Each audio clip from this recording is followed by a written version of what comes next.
ನಾನು ಕಾಂಗ್ರೆಸ್ ಪಕ್ಷದ ಪರವಾಗಿ ಕಾರ್ಯಕರ್ತನಾಗಿ ಕಾಂಗ್ರೆಸ್ಗೆ ಮಾಡಬೇಕು.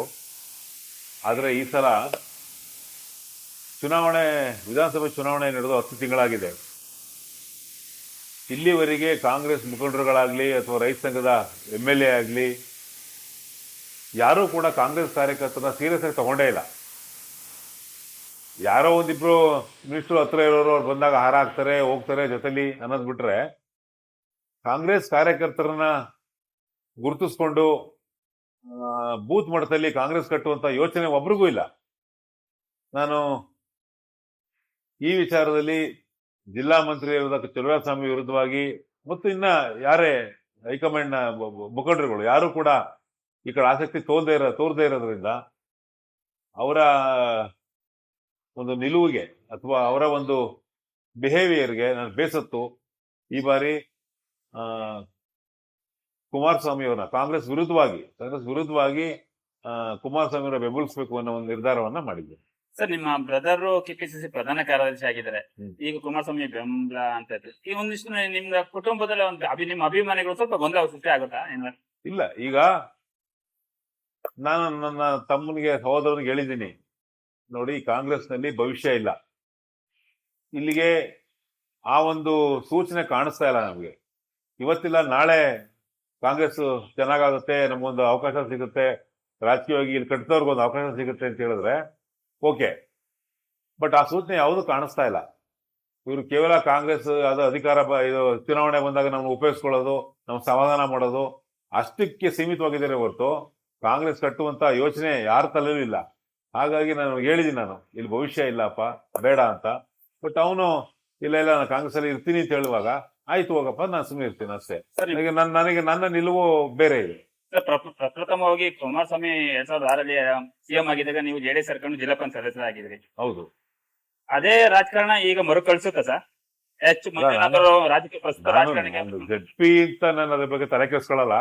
ZPಗೋಸ್ಕರ ರಾಜಕಾರಣವನ್ನ ಬದಲಾವಣೆ ಮಾಡಕ್ಕಲ್ಲ. ಟೋಟಲ್ ಆಗಿ ಒಟ್ಟಲ್ಲಿ ಈ ಕಾಂಗ್ರೆಸ್ನ ಈ ಪಾಂಡುಪುರ ತಾಲೂಕಿನಲ್ಲಿ ಕಾಂಗ್ರೆಸ್ಗೆ ಯಾವುದೇ ಭವಿಷ್ಯ ಇಲ್ಲ ಅನ್ನೋದು ನನಗೆ ಮನದಟ್ಟ ಆಗಿದೆ. ಅದಕ್ಕೆ ಪೂರಕವಾಗಿ ಇವರು ನಡ್ಕೊತಾ ಇದಾರಲ್ಲ, ಯಾರು ಕಾಂಗ್ರೆಸ್ ಮುಖಂಡರುಗಳು ನಾಯಕರು ನಡ್ಕೊತಾ ಇದಾರಲ್ಲ, ಅದು ಹಂಗೆ ನಡ್ಕೊತಾ ಇದ್ದಾರೆ. ಅವ್ರಿಗೆ ಈಗ ರೈತ ಸಂಘನೇ ಮುಖ್ಯ, ಕಾಂಗ್ರೆಸ್ನ ಕೇವಲ ಹೆಸರಿಗೆ ಮಾತ್ರ ಇಟ್ಕೋಬೇಕು ಅನ್ನೋ ಒಂದು ಮನೋಭಾವ ಇದೆಯಲ್ಲ, ಇದು ವಿರುದ್ಧವಾಗಿ ನಾನು ಅದನ್ನ ಬೇಸರ ಅಂತ ಅನ್ಕೊಳ್ಳಿ, ಪ್ರತಿಭಟನೆ ಅನ್ಕೊಳ್ಳಿ, ಈ ಸಲ ನಾನು ಕಾಂಗ್ರೆಸ್ ಪರವಾಗಿ ಮಾಡದೆ ನಾನು ಕುಮಾರಸ್ವಾಮಿ ಅವರ ಪರವಾಗಿ ಮಾಡಬೇಕು ಅಂತ ಹೇಳಿ ನಿರ್ಧಾರ. ಖಂಡಿತವಾಗ್ಲೂ ಅವ್ರಿಗೆ ಬೆಂಬಲವನ್ನು ಸೂಚಿಸ್ತೇನೆ ನಾನು. ವೈಯಕ್ತಿಕವಾಗಿ ಕೂಡ ಅವರು ನೋಡಿ, ಅವರ ಈ ಜಿಲ್ಲೆಗೆ, ಮಂಡ್ಯ ಜಿಲ್ಲೆಗೆ ಅವರ ಕುಟುಂಬದ, ಅವರ ತಂದೆ ಕಾಲದಿಂದ ಅವ್ರ ಕುಟುಂಬದ ಎಲ್ಲರದ್ದು ಒಂದು ಕಾಂಟ್ರಿಬ್ಯೂಷನ್ ಇದೆ. ಈ ಜಿಲ್ಲೆಗೆ ಒಂದು ಕಾಂಟ್ರಿಬ್ಯೂಷನ್ ಇದೆ. ರೈತ ಪರವಾಗಿ ನಿಂತಿದ್ದಾರೆ, ಭಾಳ ಸಂದರ್ಭ ರೈತ ಪರವಾಗಿ ನಿಂತಿದ್ದಾರೆ. ಅವ್ರದ್ದು ಏನೋ ಕಾಂಟ್ರಿಬ್ಯೂಷನ್ ಇದೆ. ಬರೀ ಇಬ್ಬರು ಕ್ಯಾಂಡಿಡೇಟ್ಗಳನ್ನ ಕಂಪೇರ್ ಮಾಡಿದಾಗ ಖಂಡಿತವಾಗ್ಲೂ ಯಾವನೇ ಒಬ್ಬ ಸಾಮಾನ್ಯ ಮತದಾರ ಕುಮಾರಸ್ವಾಮಿ ಪರವಾಗಿ ನಿಲ್ಲಬೇಕಾದಂಥ ಒಂದು ನಿರ್ಧಾರವನ್ನು ತಗೋತಾರೆ. ಕಳೆದ ವಿಧಾನಸಭಾ ಚುನಾವಣೆ ಮೈತ್ರಿ ಅಭ್ಯರ್ಥಿಯಾಗಿ ದಕ್ಷಿಣ ಪುಟಾಣಿ ಪರ ನಿಮ್ಮ ಪಾತ್ರ ಬಹುಪಾಲಿತ್ತು. ಚಲುವರಾಯಸ್ವಾಮಿ ಸಮ್ಮುಖದಲ್ಲಿ, DK ಶಿವಕುಮಾರ್ ಸಮ್ಮುಖದಲ್ಲೇ ನೀವು ಸಾಕಷ್ಟು ವೇದಿಕೆಯಲ್ಲಿ ಕಾಂಗ್ರೆಸ್ ಪರ ಬಲಿಷ್ಠವಾಗಿ ಸಂಘಟನೆ ಬಗ್ಗೆ ಮಾತಾಡಿದ್ರಿ. ಈಗ ಲೋಕಸಭೆ ಚುನಾವಣೆ ಕೇವಲ 10 ತಿಂಗಳಲ್ಲಿ ಈ ನಿರ್ಧಾರ ಯಾಕೆ ಸರ್? ಇಲ್ಲ, 10 ತಿಂಗಳಲ್ಲಿ ನೀವು ಹೇಳಿದಾಗೆ ಕಾರ್ಯಕರ್ತರಲ್ಲಿ, ಪಾಂಡುಪುರದ ಮತದಾರರಲ್ಲಿ ಇಲ್ಲ ಇವರು ಕಾಂಗ್ರೆಸ್ ಕಟ್ತವರು, ಇವಾಗ ಕಾಂಗ್ರೆಸ್ಸಿಂದ ಅನ್ಯಾಯ ಆಗಿದೆ, ಇವ್ರಿಗೇನೋ ಗೌರವ ಸಲ್ಲಬೇಕು ಅಂತೇಳಿ ಕಾಂಗ್ರೆಸ್ಸಿನ ಬಹುತೇಕ ಮುಖಂಡರುಗಳು, ಮತದಾರರು ಎಲ್ಲರೂ ಕೂಡ, ಬೇರೆ ಪಕ್ಷದವರು ಕೂಡ ಮನಸ್ಸಲ್ಲಿ ಇವ್ರಿಗಿದೆ ಆ ಥರ, ಇವ್ರಿಗೆ ಒಂದು ಅವಕಾಶ ಸಿಗಬೇಕಿತ್ತು, ಗೌರವ ಸಿಗಬೇಕಿತ್ತು ಅಂತ. ಬಟ್ ಆ ಮನೋಭಾವ, ಆ ಒಂದು ಯೋಚನೆ ಕಾಂಗ್ರೆಸ್ ಮುಖಂಡರಲ್ಲಿಲ್ಲ. ಜಿಲ್ಲಾ ಮಂತ್ರಿಗಳಾಗಲಿ ಅಥವಾ ಉಸ್ತುವಾರಿ ಮಂತ್ರಿಗಳಾಗಲಿ ಅಥವಾ ಏನು ಹೈಕಮಾಂಡ್ ಮುಖಂಡರುಗಳಿದ್ದಾರೆ ಅವರಿಗೆ ಆ ಮನೋಭಾವ ಇಲ್ಲ. ಹಾಗಾಗಿ ಇವರ ಗಮನಕ್ಕೆ ಯಾವ ರೀತಿ ತರೋದು ಅದನ್ನು ನಾವು ಹಲವು ಸಂದರ್ಭಗಳಲ್ಲಿ ಹೇಳಿದ್ದೀವಿ, ಸಭೆ ಸಮಾರಂಭಗಳಲ್ಲಿ ಹೇಳಿದ್ದೀವಿ, ಎಲ್ಲ ಹೇಳಿದ್ದೀವಿ. ಇನ್ನೂ ಅದನ್ನು ಅವ್ರಿಗೆ ಅರ್ಥ ಆಗಲಿಲ್ಲ ಅಂತ ಅಂದರೆ ನಾವೇನು ಮಾಡೋಕ್ಕಾಗಲ್ಲ. ಮನೆಗೆ ನಮ್ಮ ನಿರ್ಧಾರವನ್ನೇ ಬದಲಿಸಬೇಕಾದಂಥ ಅನಿವಾರ್ಯತೆ ನನಗಿದೆ ಇವತ್ತು. ಬೆಂಬಲ ಅಂದ್ರೆ ಯಾವ ರೀತಿ ಸೂಚಿಸ್ತೀರಾ ಸರ್? ಅಂದ್ರೆ ಬೆಂಬಲ ಅಂದ್ರೆ ಬಾಹ್ಯ ಬೆಂಬಲ ಏನಾದರೂ ಒಂದು ಪ್ರಚಾರಕ್ಕೆ ಆ ಕಡೆಗೆ ಇಳಿತೀರಾ? ಇಲ್ಲ, ನೋಡೋಣ, ಇನ್ನೂ ಒಂದು ನಿರ್ಧಾರ ಮಾಡಿಲ್ಲ. ನೇರವಾಗಿ ನಾವು ಪ್ರಚಾರಕ್ಕೆ ಪಾಲ್ಗೊಳ್ಬೇಕಾ ಬೇಡವಾ ಅನ್ನೋದು ಇನ್ನೂ ನಿರ್ಧಾರ ಮಾಡಿಲ್ಲ. ನನ್ನ ಬೆಂಬಲಿಗರಲ್ಲಿ ಭಾಳ ಜನದಲ್ಲಿ ನಾನು ಮಾತಾಡಿದ್ದೇನೆ. ಅವ್ರ ಬಹುತೇಕ ಎಲ್ಲರ ಮನಸ್ಸಲ್ಲೂ ಕೂಡ ಈ ಬಾರಿ ಕುಮಾರಸ್ವಾಮಿಗೆ ಬೆಂಬಲಿಸಬೇಕು ಅನ್ನೋದು ಒಂದು ಮನಸ್ಸಿದೆ. ಅವರು ಪಕ್ಷಾತೀತವಾಗಿ ಬೆಂಬಲಿಸಬೇಕು ಅನ್ನೋ ಒಂದು ಮನಸ್ಸಿದೆ.